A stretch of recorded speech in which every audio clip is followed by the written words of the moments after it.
नमस्कार दोस्तों। भारत सरकार द्वारा एक नए पोर्टल को लॉन्च किया गया है जिसका नाम जैम है। जैम पोर्टल को सर्वप्रथम 2016 में भारत सरकार द्वारा लॉन्च किया गया था। जैम पोर्टल को लॉन्च करने का उद्देश्य यह था कि अभी जो भी सामान सरकारी संस्थाओं द्वारा खरीदे जाते थे वह ओपन मार्केट से किसी भी विक्रेता द्वारा खरीद लिए जाते थे। इसके लिए सचिवों के कुछ समूह ने मिलकर भारत सरकार से अनुरोध किया कि क्यों न ऐसा एक पोर्टल लॉन्च किया जाए जिसमें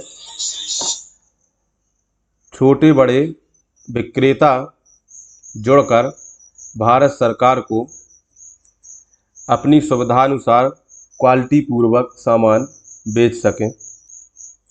भारत सरकार ने 9 अगस्त 2016 को एक पोर्टल लॉन्च किया जिसका नाम जैम रखा गया।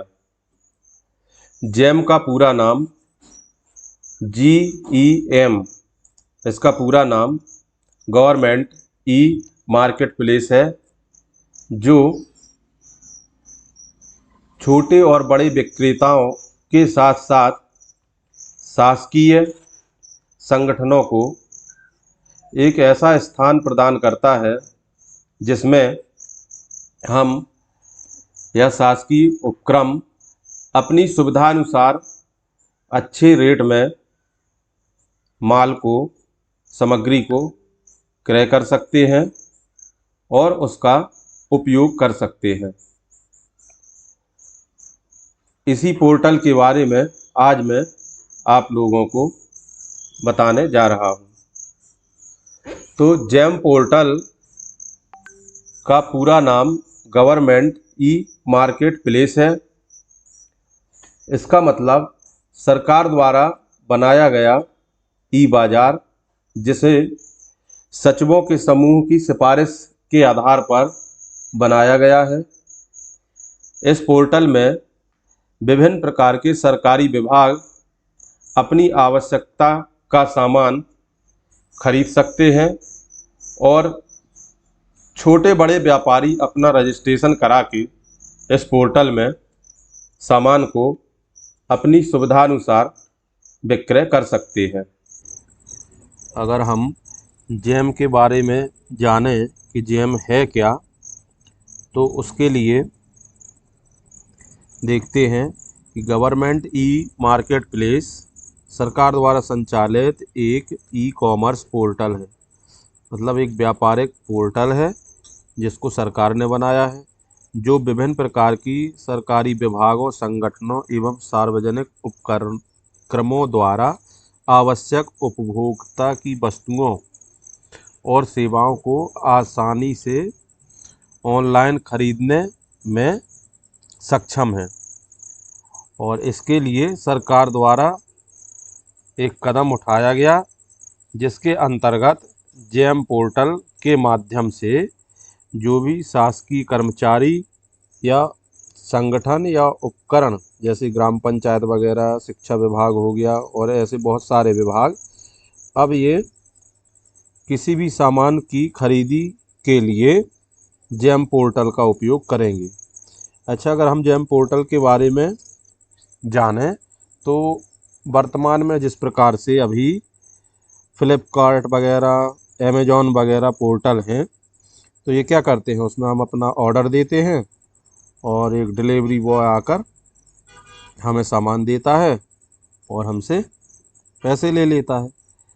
परंतु जैम पोर्टल में क्या होगा, जैम पोर्टल में जो भी उपभोक्ता होंगे, अब चूँकि जो अमेज़ॉन वगैरह है उसमें आम पब्लिक कोई भी खरीद सकता है, उपभोक्ता कोई भी बन सकता है, परंतु जैम पोर्टल चूँकि सरकार द्वारा बनाया गया है तो इसमें उपभोक्ता सरकार ने निर्धारित कर दिए हैं। कौन खरीद सकता है? केवल शासकीय कर्मचारी, शासकीय विभाग या शासकीय उपक्रम, जैसे ग्राम पंचायत हो गई। ग्राम पंचायत अगर कोई निर्माण कार्य करती है या कोई वस्तुओं का क्रय करना चाहती है तो वह जेम पोर्टल के माध्यम से करेगी। और जैसे शिक्षा विभाग हो गया या अन्य विभाग, पीडब्ल्यूडी वगैरह, कोई भी विभाग अगर वो निर्माण कार्य करते हैं या किसी भी सामान का क्रय करते हैं तो उसका भुगतान करने के लिए, वह सामान खरीदने के लिए उन्हें जेम पोर्टल का उपयोग करना पड़ेगा।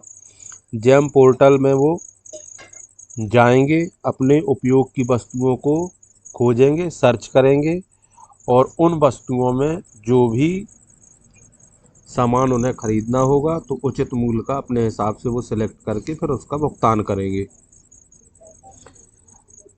अच्छा, अब हम लोग देखें कि इसमें विक्रेता कौन कौन रहेंगे, तो विक्रेता के लिए शासन ने किया है, जो अभी मार्केट में विक्रेता दुकानदार रहते हैं वो अपना पंजीयन करा लें, या मान लीजिए जो भी छोटे व्यापारी हैं, छोटे व्यापारियों के लिए ये बहुत अच्छा वरदान साबित हुआ है। गांव के जैसे कुम्हार वगैरह हैं, कुम्हार चाहें तो अपना इसमें रजिस्ट्रेशन करा के जीएसटी नंबर वगैरह बनवा के इसमें पंजीयन करा लें, अपने घड़ा वगैरह बेच सकते हैं, शासकीय कर्मचारी उसको खरीदेंगे। और अब कुम्हार के अलावा ईंट भट्टा वाले वो भी इसमें बेच सकते हैं। मतलब ग्रामीण क्षेत्र के जो भी विक्रेता हैं वो भी कर सकते हैं और शहरी क्षेत्र के हैं वो भी इसमें अपना पंजीयन करके और वो बेच सकते हैं। जेम पोर्टल में है कि सार्वजनिक खरीद होती है इसमें।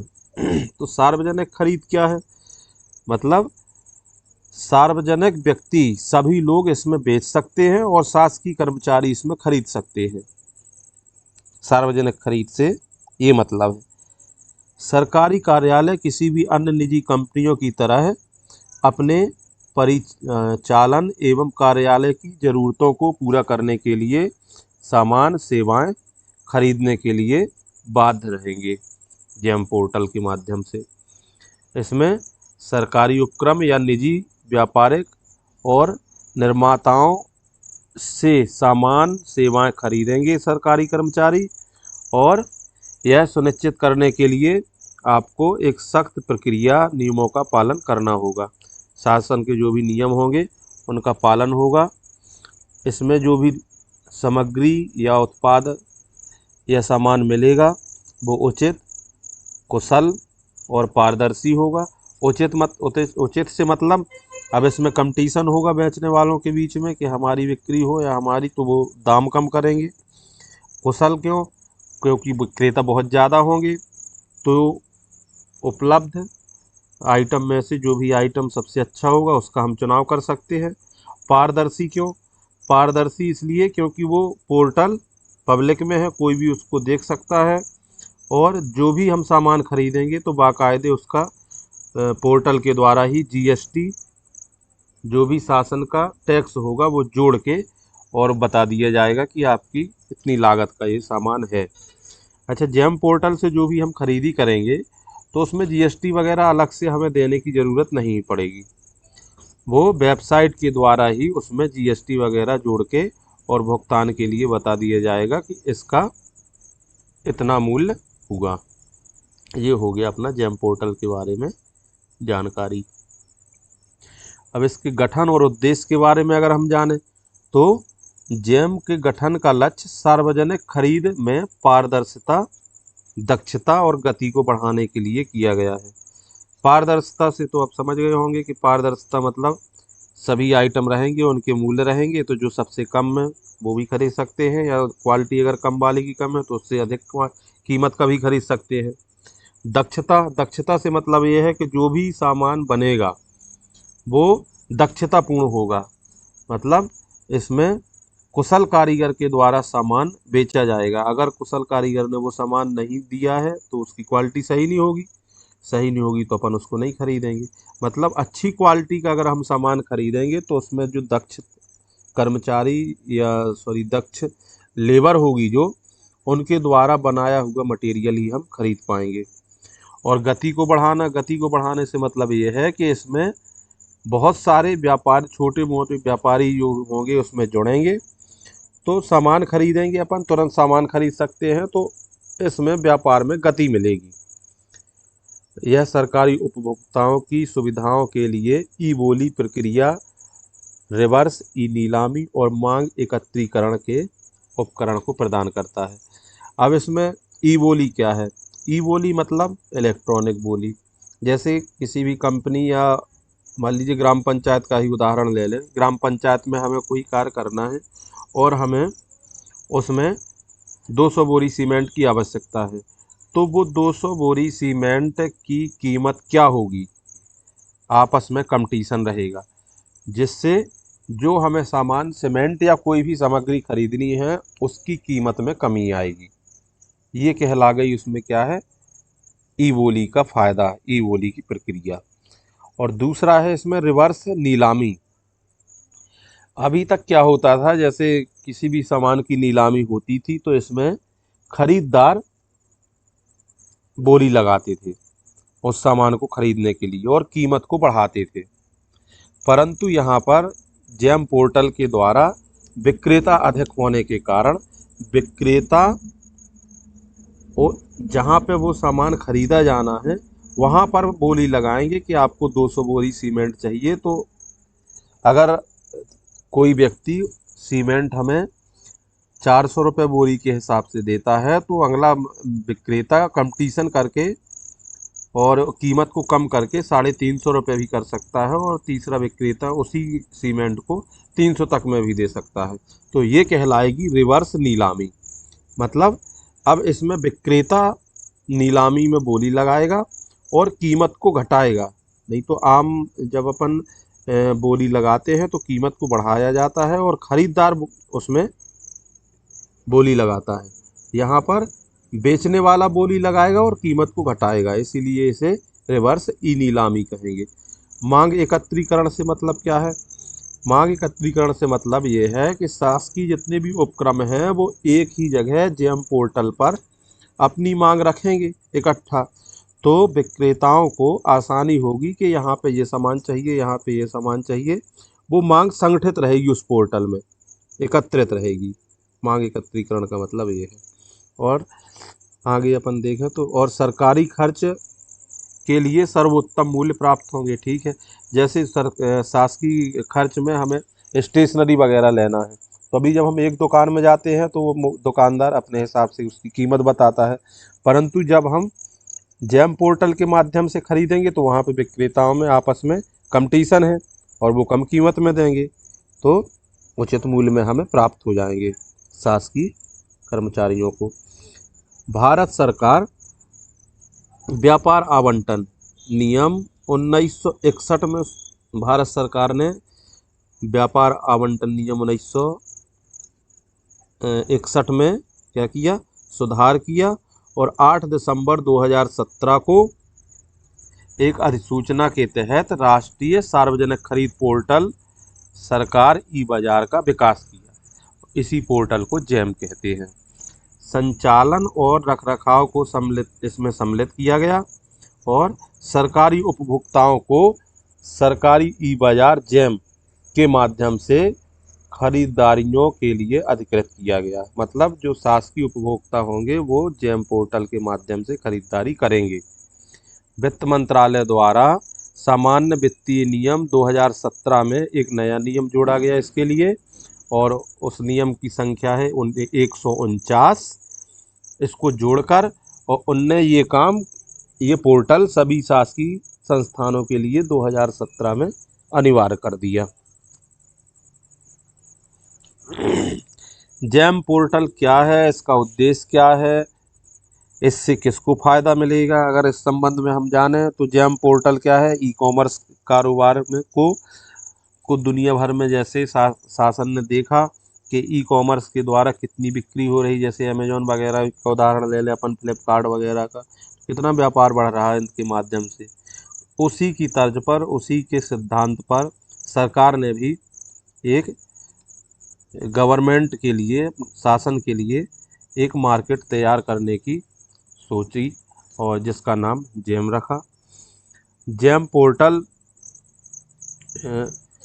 में कोई भी पात्र व्यक्ति ई कॉमर्स प्लेटफॉर्म के साथ जुड़कर बिजनेस कर सकता है। केंद्र सरकार अपने अधीनस्थ विभागों में व्यापार करने के लिए एक आम आदमी को जेम पोर्टल के माध्यम से मौका दे रही है। इस पोर्टल में छोटे मोटे व्यापारी अपना रजिस्ट्रेशन कराकर अपनी सामान को बेच सकते हैं। और अब जेम पोर्टल के आ जाने से क्या होगा, बड़े बड़े बिजनेसमैन के लिए भी यह उपयोगी प्लेटफॉर्म हो जाएगा, क्योंकि वो भी अपना यहाँ पर रजिस्ट्रेशन करेंगे और उनको उपभोक्ता मतलब खरीदार शासकीय जो भी उपक्रम होंगे, कर्मचारी होंगे या संस्थान होंगे, वो इस जेम पोर्टल के माध्यम से एक जगह पर मिल जाएंगे। अब जेम पोर्टल की आवश्यकता क्या है? वस्तुतः ई कॉमर्स का कारोबार दुनिया भर में दिन दुगना रात चौगुनी गति से चल रहा है। इसलिए सरकार ने ई गवर्नमेंट ई मार्केट प्लेस इसलिए सरकार ने गवर्नमेंट ई मार्केट प्लेस मतलब जेम नाम का एक पोर्टल बनाया है, ताकि कोई भी पात्र व्यक्ति ई कॉमर्स प्लेटफॉर्म जेम के साथ जुड़कर बिजनेस कर सके। मतलब कोई भी साधारण व्यक्ति पात्रता उसकी क्या है, उसके पास जीएसटी वगैरह हो, खाता नंबर हो, आधार नंबर हो, आधार से मोबाइल लिंक हो, ये सब पूरी जानकारी उसके पास हो, तो वो उस पोर्टल में अपना रजिस्ट्रेशन करा के बिजनेस कर सकता है। उसमें बिजनेस करने के लिए अपना रजिस्ट्रेशन कराएगा तो बिजनेस करना आम आदमी के लिए सरल हो जाएगा और आम आदमी के लिए एक कारोबार का ये मौका है। GeM government e market place एक ऑनलाइन मार्केट है। ठीक है, जब पोर्टल के माध्यम से ये व्यापार हो रहा तो ये ऑनलाइन मार्केट प्लेस है। इसमें कोई भी व्यक्ति बिजनेस कर सकता है। अमूमन क्या देखते हैं अपन कि केंद्र सरकार ने सभी सरकारी विभागों को government e market place GeM से जोड़ा हुआ है, जिसके जरिए सरकार विभिन्न विभागों अपने उपयोग के लिए वस्तुओं और सेवाओं को ई पोर्टल जेम के जरिए खरीदते हैं। यानी सभी तरह की खरीदारी और उसका भुगतान ऑनलाइन होता है, इसके माध्यम से जेम पोर्टल के माध्यम से। मतलब अब जितने भी शासकीय विभाग होंगे वो सभी जेम पोर्टल के माध्यम से उस जेम पोर्टल में उपलब्ध सामानों को खरीदेंगे और उस सामान की वो उचित कीमत भुगतान करेंगे। परंतु वो सामान कहाँ पे रजिस्टर्ड होना चाहिए? जेम पोर्टल में रजिस्टर्ड होना चाहिए।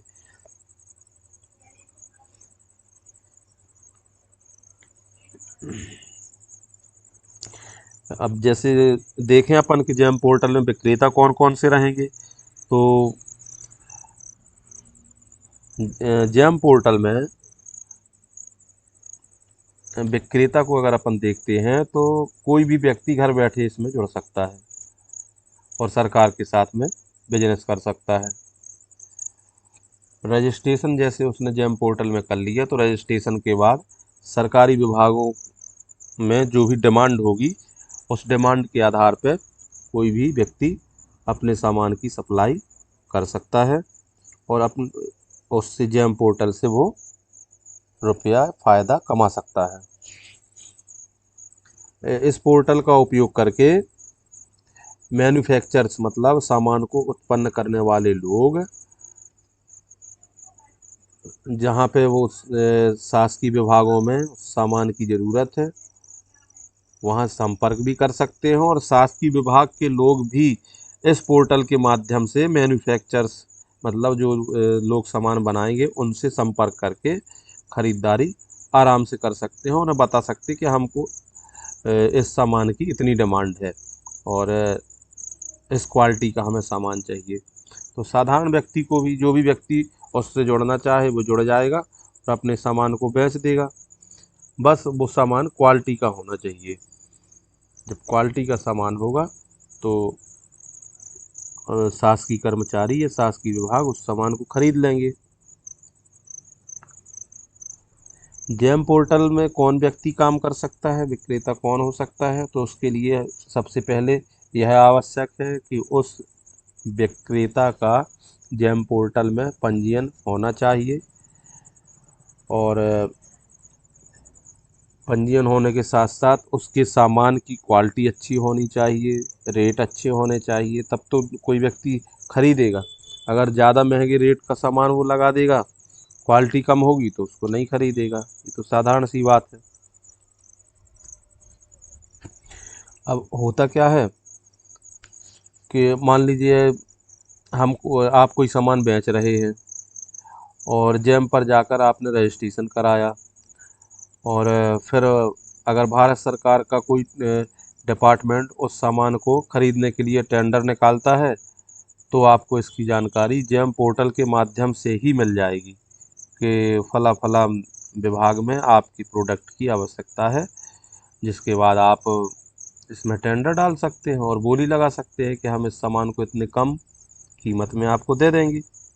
अगर आपकी बोली के हिसाब से सामान क्वालिटी अच्छी है तो वहाँ पे वो खरीद लेगा। अब जेम पोर्टल में रजिस्ट्रेशन कैसे कराएं? तो जेम पोर्टल पर रजिस्ट्रेशन कराने के लिए सबसे पहले जेम की ऑफिशियल वेबसाइट में जाना होगा। जैसे जो जेम की वेबसाइट है www.gem.gov.in, इसमें जाना होगा। यूज़र आईडी बनाने के लिए विक्रेता के पास में आधार नंबर होना चाहिए या पैन कार्ड होना चाहिए, उसका मोबाइल नंबर होना चाहिए, मोबाइल आधार से लिंक होना चाहिए, उस विक्रेता के पास ईमेल आईडी होना चाहिए, और यूज़र आईडी बनाने के बाद जेम पर उसे लॉगिन करना होगा और अपनी प्रोफाइल बनानी होगी। जैसे अब मेल आईडी कोई बनाते हैं, अकाउंट बनाते हैं, उस तरह से अकाउंट बनेगा। अब साथ ही जेम पोर्टल में उसका खाता नंबर भी होना चाहिए और अपना अनुभव भी डाल सकते हैं कि भाई हम इतने समय से व्यापार कर रहे हैं, हमारी क्वालिटी ये है। अगर उसके पास और एक्स्ट्रा में कोई डॉक्यूमेंट है तो वो भी उसमें ऐड कर सकता है अपनी प्रोफाइल के साथ। जैसे फेसबुक की प्रोफाइल बनती है फेसबुक वगैरह की, वैसी उसमें भी प्रोफाइल बन जाएगी और जो भी उसकी बेसिक रिक्वायरमेंट है वो रिक्वायरमेंट उसमें डालना पड़ेगा। जीएसटी नंबर, टेन नंबर वगैरह जो भी उसमें फीड होना होगा वो देना पड़ेगा। मतलब रजिस्ट्रेशन करना बहुत ही सरल है।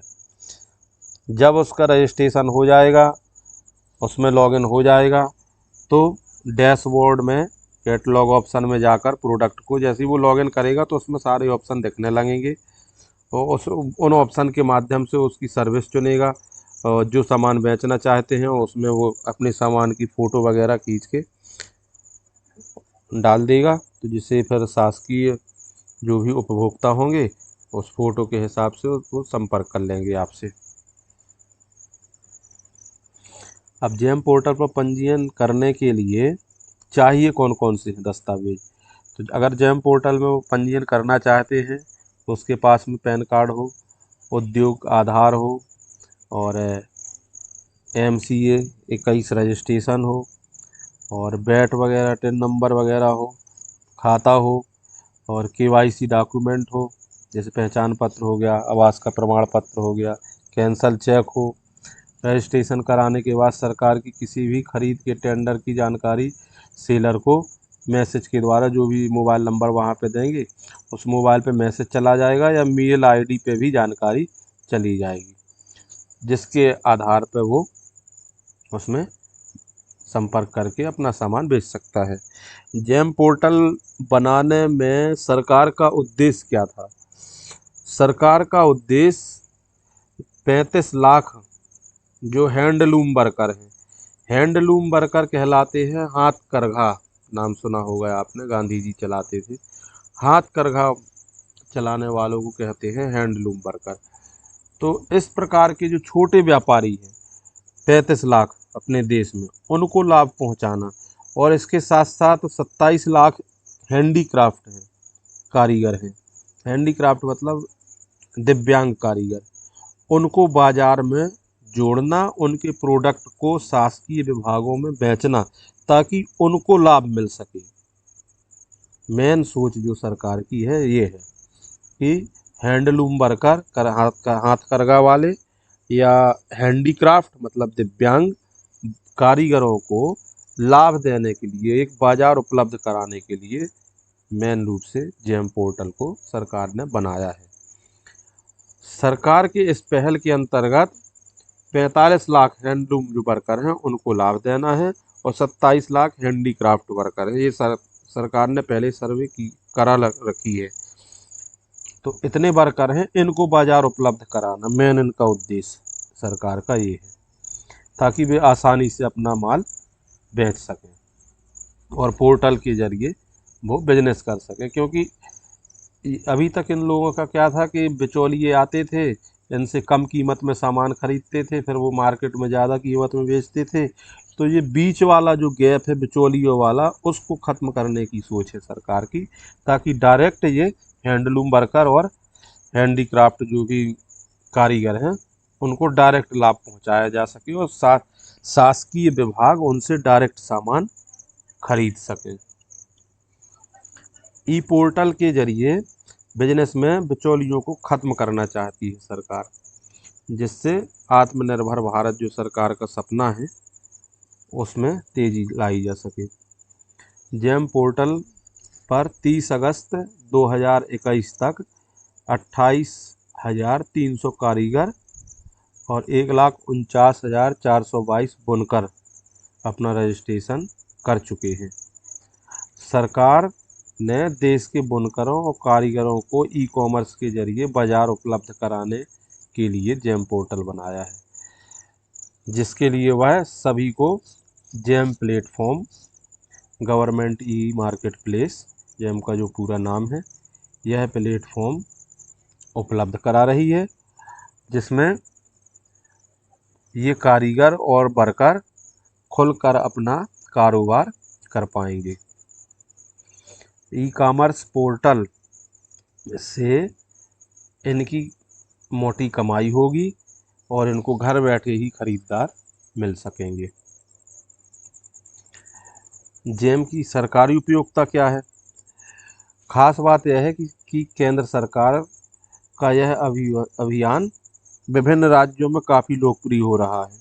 इसके तहत बुनकर कारीगर अपने उत्पादों को सीधे सरकारी विभागों में बेच रहे हैं। इसमें कारीगरों, बुनकरों, सूक्ष्म उद्योग महिलाओं, आदिवासी महिलाएं, स्वयं सेवा समूह वाली महिलाएं, ये सब विक्रेता के रूप में जेम पोर्टल के माध्यम से भागीदार हो रहे हैं। इसके पहले यह जो भी बुनकर, सूक्ष्म उद्योग वाली महिलाएं, आदिवासी महिलाएं या स्व सहायता समूह वाली जो भी महिलाएं हैं, इनको शासकीय बाजारों तक पहुंचने में बहुत समस्या का सामना करना पड़ता था, जिससे सरकार ने जेम पोर्टल बनाया। अब जेम पोर्टल के माध्यम से डायरेक्ट वो ई कॉमर्स से जुड़ जाएंगे और डायरेक्ट अपना सामान विक्रय कर सकते हैं शासकीय विभागों में।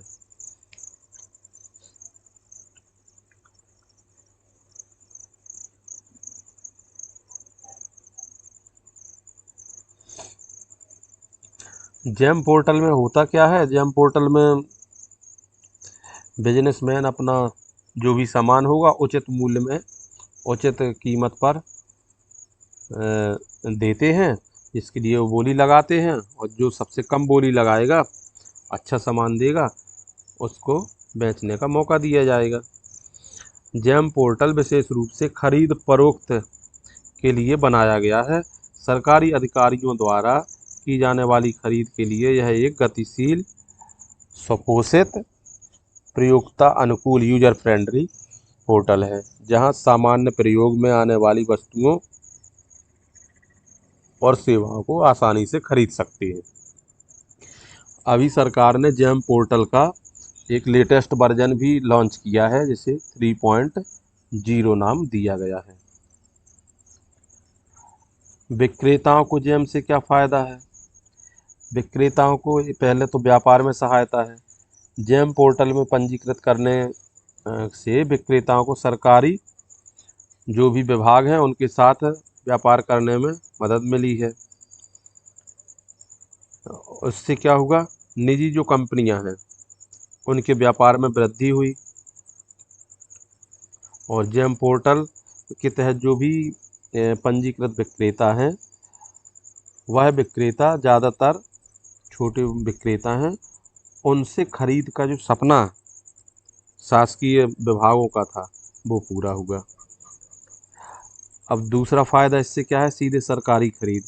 सीधे सरकारी खरीद में क्या है, व्यापारी अपने उत्पाद को बिना किसी बोली के सीधे सरकारी खरीदारों को उचित मूल्य पर बेच सकता है, बिना किसी बिचौलिए के सरकारी खरीदारों को उचित मूल्य पर आसानी से अब बेच सकता है। स्टार्टअप के लिए विशेष लाभ, सरकार का जो एक उद्देश्य स्टार्टअप का भी आप लोगों ने सुना होगा, तो सरकार ने नए स्टार्टअप में आने वाले सामान खरीदने के लिए नियम और शर्तों में ढील दे दी है। अगर कोई व्यापारी जेम पोर्टल के माध्यम से खरीदेगा या बेचेगा तो उसमें जीएसटी वगैरह ऑटोमेटिक लग जाएगा और इसमें ऑडिट की समस्या को ख़त्म कर दिया गया है। दूसरा, कागजी काम। कागजी काम से मतलब ये है कि अगर जेम पोर्टल से विक्रेता बिक्री करता है तो उसका कागजी काम काफ़ी हद तक कम हो जाएगा, उसको लिखा पढ़ी नहीं करना होगा, पोर्टल खुद उसकी लिखा पढ़ी करेगा, उसकी विक्रेताओं का पूरा हिसाब रखेगा, कितनी उसने बिक्री की है, कितनी अभी तक उसने सामान को बेचा है, कितना पैसा आया, कितना सामान में पैसा लगाया उसने, ये सारी जानकारी उसको उसी पोर्टल के माध्यम से, रिपोर्ट के माध्यम से मिल जाएगी। पारदर्शिता है इसका पांचवा विक्रेता को फायदा।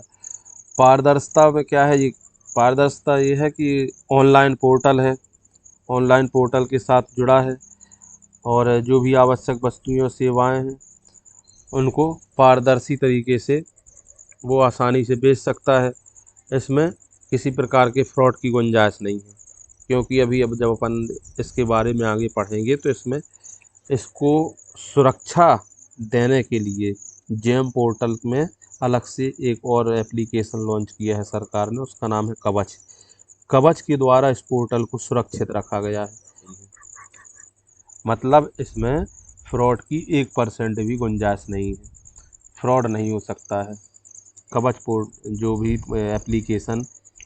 जो भी एप्लीकेशन सरकार द्वारा लॉन्च की गई है उसके माध्यम से इसको सुरक्षित रखा गया है। सरकारी खरीदारों को जेम से क्या लाभ है?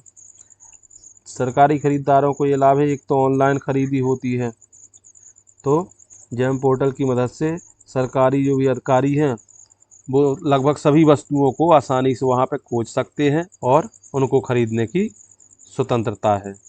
यह जेम पोर्टल से खरीदकर ऑनलाइन खरीदी का आनंद भी ले सकते हैं। दूसरा लाभ सरकारी खरीदारों को यह है कि पारदर्शी है। जेम पोर्टल आपूर्ति के व्यापार में बहुत पारदर्शिता है। इसमें एक सामान के कई विक्रेता हैं और उनकी कई कीमतें हैं, तो सभी की कीमत देख लेंगे और उस हिसाब से उन्हें भुगतान करना पड़ेगा। नहीं तो अभी उनको ये भी पता नहीं चल पाता था कि किस प्रोडक्ट की कितनी कीमत है और उसमें वो महंगी कीमत देकर भी प्रोडक्ट खरीद लेते थे। तो पारदर्शिता के कारण ये फ़ायदा हो गया सरकारी जो भी अधिकारी है। Demand aggregation. डिमांड एग्रीगेशन कहलाता है मांग का एकत्रीकरण।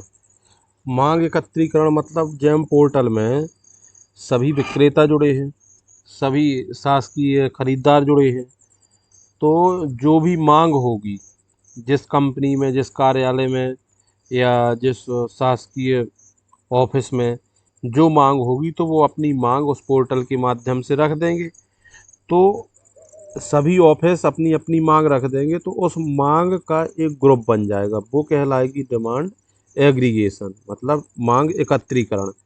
और जैसे वो मांग बढ़ती जाएगी उसकी लिस्टिंग होगी, तो उस मांग के आधार पर विक्रेता, जो छोटे विक्रेता होंगे या बड़े विक्रेता होंगे, अपने उत्पाद को वो कम या अधिक कर सकते हैं।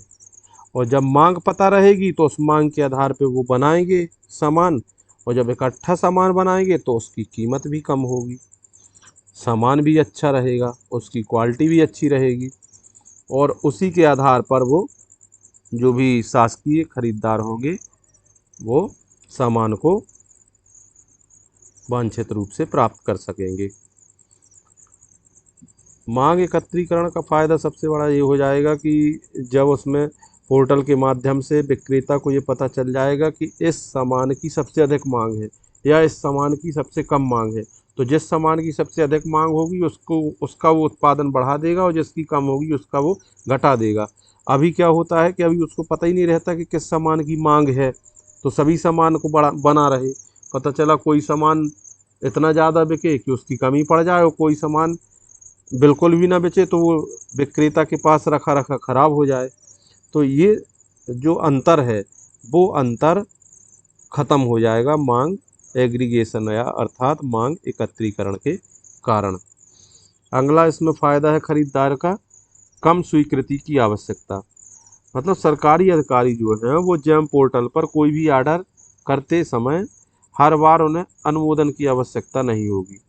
जेम पोर्टल क्या करेगा, जैसे अगर 25,000 तक का सामान खरीदना है तो 25,000 तक का सामान खरीदने के लिए शासकीय कर्मचारी को कहीं किसी से भी कोई भी अनुमति या कोई भी अनुमोदन लेने की आवश्यकता नहीं रहेगी। जेम पोर्टल के माध्यम से वो आसानी से जो भी उसका जीएसटी होगा पोर्टल के द्वारा बताया हुआ सरकार का, वो भुगतान करके वो आराम से सामान को खरीद सकता है। अगर 25,000 से अधिक है तो उसमें फिर टेंडर वगैरह की कार्रवाई शासकीय उपभोक्ताओं को करनी होगी। तो उसकी एक अलग प्रक्रिया है जिसके लिए मैं आप लोगों को अलग से बताऊंगा। अगली स्लाइड में क्या है, जेम पंजीकरण की प्रक्रिया। आवश्यक व्यापार की जानकारी जेम के वेब पोर्टल www.estartupindia.com/jam-registration.html पर उपलब्ध है।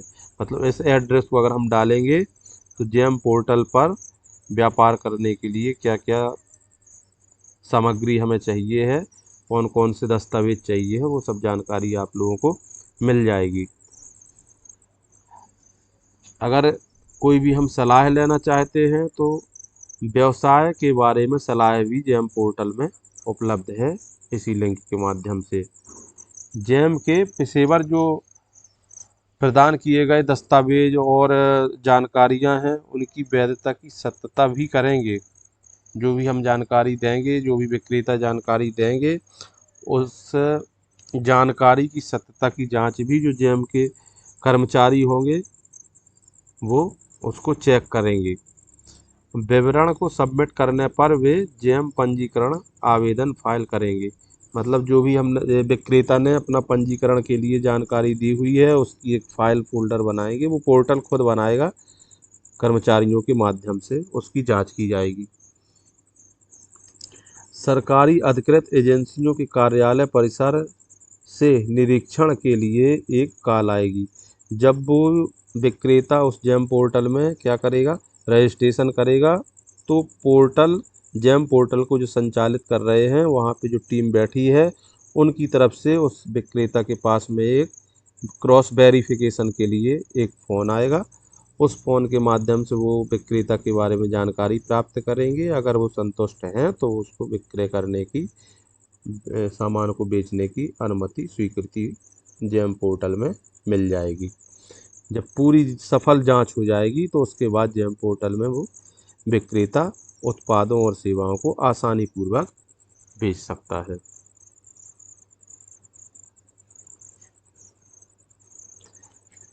ये जो स्लाइड जिसके बारे में जेम पोर्टल के बारे में जानकारी दी गई है वो IIT नौगांव की जो संकाय की जो सदस्य हैं आदरणीय श्रीमती लवली मिश्रा मैडम और जो वहाँ के ट्रेनर हैं आदरणीय श्री पंकज नायक जी, इनके द्वारा ये स्लाइड हिंदी में हम लोगों की सुविधा के लिए बनाई गई है, जिनका हृदय से धन्यवाद और आभार। इसी तरह की जानकारी प्राप्त करने के लिए चैनल को सब्सक्राइब करें और वीडियो को लाइक करें तथा अधिक से अधिक अपने दोस्तों के साथ में शेयर करें ताकि सभी को आसानी से जानकारी प्राप्त हो सके और